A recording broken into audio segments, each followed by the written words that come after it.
Okay, so how do I Press. Just the way over there. Okay. Hello, oh, there you are. Hi, Don. Hey, Cammy. Hi, and Corey and your mom. Hi. Hi, how are you? Don. Doing okay. We're on the line with Don Modkins from Black Lives Matter Long Beach, LBC. Often people are like, Black Lives Matter Long Beach. We didn't know we had a chapter, so you guys are super duper active in our community, and I wanted to make sure that we spoke with you and the family of Fred Taft. First of all, I want to myself personally offer my condolences. I spoke to you this week earlier, and there's just not enough words I can say that right now his life will not be in vain, and we're working diligently to make sure that information is correct and out there, and so we wanted to make sure we go to the source. So welcome to our show. Hello, can you hear me? Yes, I can hear you. Okay, so where are we at within the investigation so far, or can you give us a little bit of background of what happened, at least to introduce the audience of what happened with your father? My father was attending a family reunion on July 21st. It was a Saturday afternoon, and we walked into the men's restroom around like 4:30 p.m. and was murdered by a white male. The white male fled on foot and got away. And prior to that day, earlier that day, there was racial slurs on the table. Mm-hmm. Father was setting up. Wow. And so, what often is the question that that we posed here, was this a hate crime?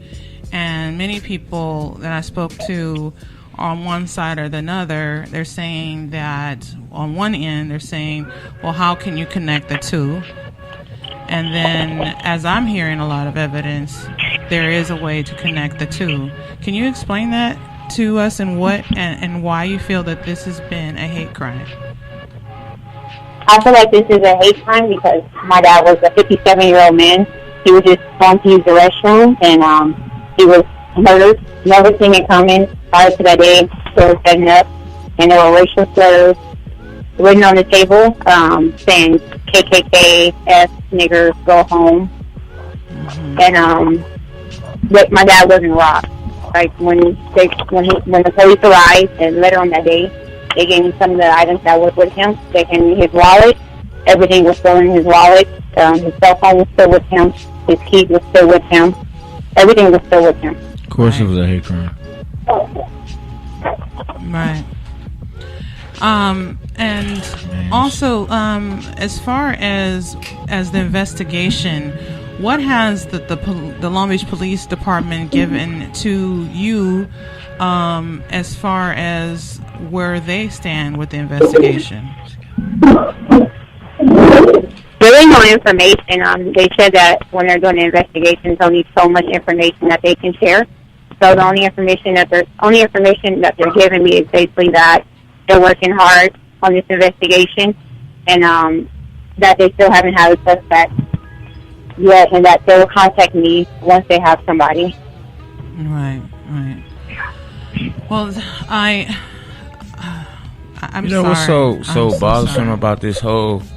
I mean, I don't know. You was at the Cammy. You was at the what was it called? It was the rally. Well, earlier that day.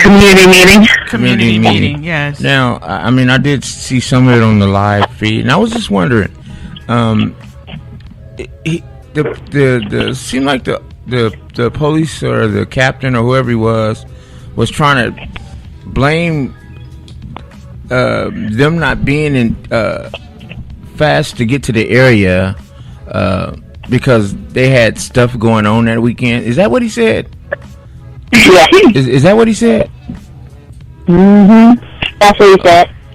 Now, I don't know if you know. I don't know if you know, but there's a sheriff department almost 2 minutes away. Down the street. Down the street. Right. When I heard that, I was so pissed off because it's like I grew up in Long Beach, and I grew up, Lakewood, Long Beach, all that. Let something happen in the area where there's the black, and they're there in minutes. Guns out, minutes. Everybody on the ground. Everybody on the ground.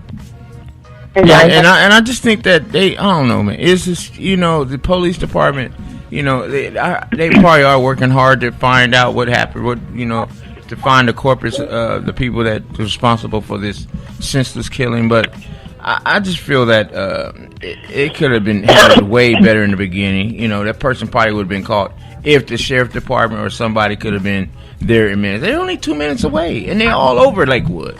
Right. Yep. That's what had me mad. I really was upset about that about that. Right. What I heard, and I didn't get a chance to. Yeah. Did the police department have an answer for? I mean, other than just jurisdiction, did they have an answer for why, if there's an active shooter, that the sheriffs did not respond?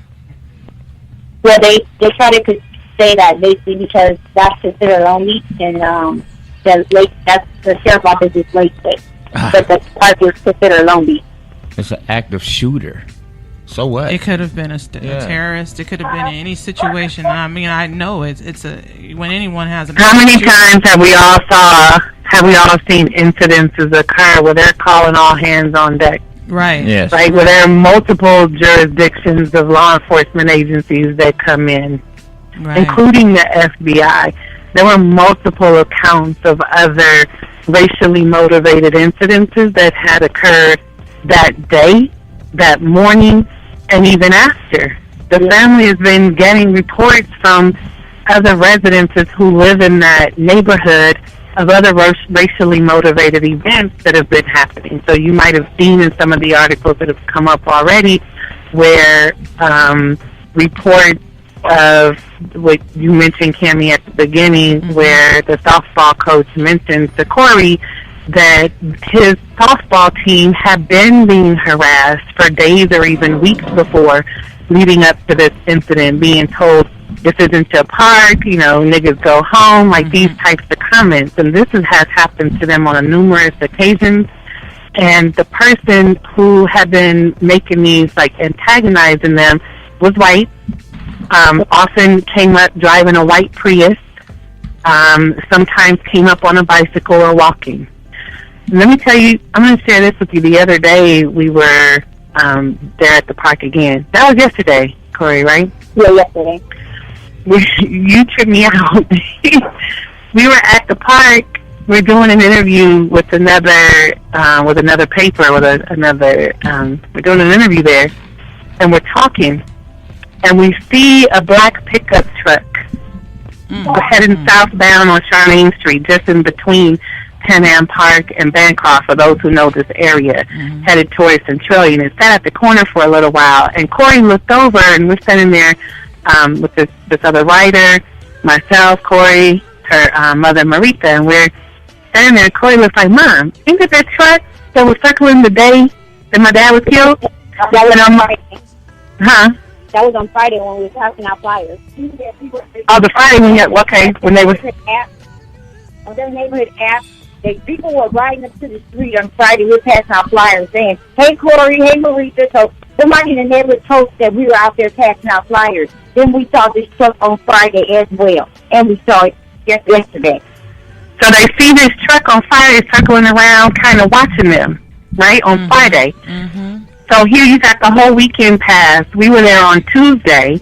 The same truck sits at the corner of Centralia and Charmaine, and then he proceeds to turn the corner. There was a flag in the back of this truck. So the truck proceeds to turn the corner, goes, a little bit slow at first, and you can see him watching over at us. So he's looking our way with his left hand on the steering wheel, peering over to where we were standing, and proceeds to burn rubber, speeding up down the street with his black and white flag it turned out, so the flag was it's a black and white flag with, like, you know, the stripes, the red and white stripes, where it was those five stripes, but they were in black and white. And in the area where typically the white 50 stars are on the blue background, that was black and white, but it had the circular pattern of stars, like the 13 stars, with something in the middle. Wow. So we had to look that up, and we couldn't. It was a little bit far to see what the image was in the middle, but it was, you know, and a little bit far to catch a license plate. But we could certainly see what type of truck it was, the white man who was driving the truck, and this was a Dixie flag. A Dixie flag. Yeah. Oh my God. This was the Dixie flag. So, you know, so getting reports from neighbors of them seeing swastikas written on walls in the neighborhood. I myself live right down the street off Centralia to the east. There's another neighborhood where there's some poles right near this fire station off of Delamo and Palo Verde, and we've seen white power stickers on the light poles.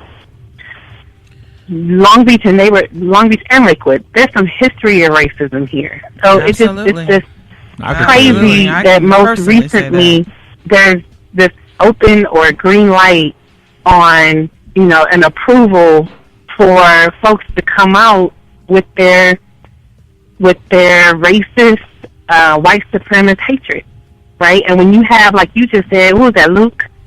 So just say you have Lakewood Sheriff right next door. Right. To get your jurisdiction, there's a killer on the loose. Exactly. That's right. That could hurt or harm anyone in that neighborhood, including residents in Lakewood. Yes. Well, I do want to make sure that we continue this conversation, and we're gonna have to sit down with you and record this and have YouTube time, IG time, because there's a whole lot to this story. But one thing that the community wants to do, and I know that there's so many people that want to help, but one of the ways to help is through a GoFundMe that's been set up for your family for the process of burying your father, Corey. Yes. Can you please, Dawn, could you please give us the information so we can get that out there so people can donate? Before we do that, has there been any response from the city of Long Beach? I know for a fact that Rex Richardson's office has sent a representative last Saturday for the rally. But has there been any city response? Has there been anyone that's been of assistance that's part of, our community assisting you?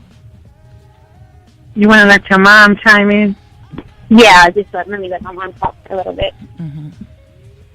Hi. How are you? How's everyone doing? Right. Hey, Marita. Okay. Hey, what's up? Did you catch your question? What was the question? The question was, have you heard from any of the city officials? I know that, like I said, Rex Richardson sent a representative down. He had, he wasn't able to make it, but he wanted to make sure that his presence was known. But has there been any city officials or anyone that's been of assistance that's been part of the community to help you? No, nobody. Okay. Well, this is why this is important. Today we've tagged members of the city council. We call on the city council to be able to assist with that. I will be calling the offices, and I will be sending this recording to them to let them know that we are putting the city on alert, that you have not responded in this case. Everybody is silent. There's news reporters that I've heard that have been silenced. And so this is something more deep than just one incident. This is a systematic issue. It's a cover-up. Yes, and it's happening it's a cover-up of something that they just don't want to label, and that is a hate crime. Yeah, and I believe that this is not the first time this has happened, because the fact that they're able just to go about their regular lives. People in that neighborhood, my daughter and myself will pass out flyers on Friday, and the custodian at the school didn't even know that there had been a murder right there next to him, right there. He didn't even know it. I mean, it's like... Right. They didn't know. They didn't lock down the neighborhood. They didn't inform the neighbors. They didn't cut off the area to anyone escaping. It was definitely... it baffles me of the investigation of how they handled this, but I wanted to let the city know where we can give out information of the GoFundMe, and if there's any funeral information or any information that we can give out to the public. We can talk about that later, but at least we can give the information about the GoFundMe to help your family. Okay, Corey can give you the GoFundMe, but they haven't even released his body yet. And it's been almost 2 weeks. Yeah. They impounded his car. They confiscated the car, and the car was not even a part of the crime scene. And he's been there, and he has a lot of things in his car that he sells, things at the longshoreman hall and things like that. Mm-hmm. And so when my daughter talked to the detective, he says, he had a license or something like that. Oh, no. Well, he had his business license or something. Yeah. But, I mean, it's like the detective, my daughter will ask him a question. Do you have anything for me? And he'll come back at her with, well, do you know this person? Stop trying to turn this around. It is what it is. This man was shot. This man was hiding in that back bathroom stall, loading up his rifle. And when he was seen running out, they said he was holding on to his cargo shorts pocket, where he probably had other ammunition. He had a big hat on that was camouflage. He had on colors that blend into the park foliage. It is what it is. That man came to shoot those people at that park having a picnic. Frederick just was that sacrifice. Frederick was in there. He didn't expect that. He came out with his gun, saw Frederick, and shot him. Simple as that. Wow. And they know what exists in their neighborhoods. Like, I saw the drug deal go down in broad daylight with the guy in the car, pulled up a young kid, pulled up 13, 14 years old on skateboards, and I saw a drug deal go down. So I told him, don't tell me what doesn't go on in your community. A lot goes on in your community. You just don't want to speak on it or accept it. Right. Wow. Okay. So let's give the information to the Corey. If you can give the information to the GoFundMe. We've had the GoFundMe link on our Instagram page. We've also shared it on our Facebook page. If you could please donate any amount, will help this family with at least processing this in that way, and they don't have to worry about that part. It's just that the city has not shown up, and we need to show up as a community. We need to show up for this family. This is a situation where we can no longer accept this cover-up. So what's the GoFundMe? It just says www.gofundme.com /Taft-family.fundraiser.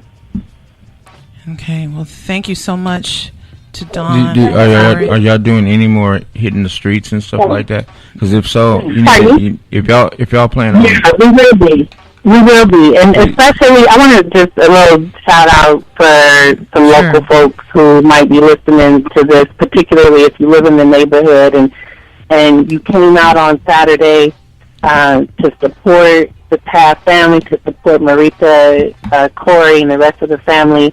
You came out to help hold the city accountable, to help hold Long Beach PD accountable for the way that they're handling and or mishandling this case. We hope that they're doing their full due diligence, even though the family felt like they didn't appropriately do so at the scene of the crime on the day of the murder. The shout out is to the residents in that community. Thank you for showing up. Thank you for your extension of accountability on the city and the police. This is going to take a community investigation.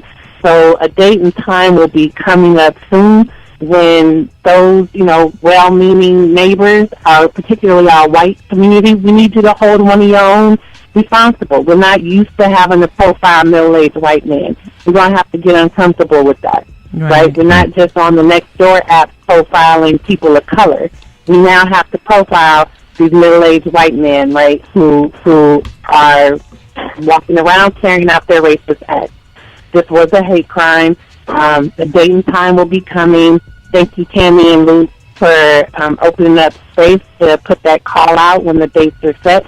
But we will call for a community investigation as a form of action for people to put those good meaning words into action. So thanks, y'all. Thank you. Well, in respect to your family, and we are here for you, and we will continue this conversation. There are so many people listening tonight that want to help, and make sure you go on our Instagram and our Facebook and check out the link. And thank you again so much. Thank you. All right. Thank you for having me. We will talk soon. Thank you. Okay, bye-bye. DJ El Camino, won't you give us a little mix? Calm us down a little bit. I was about to say, everyone take a deep breath. From Cammie calling us amateurs live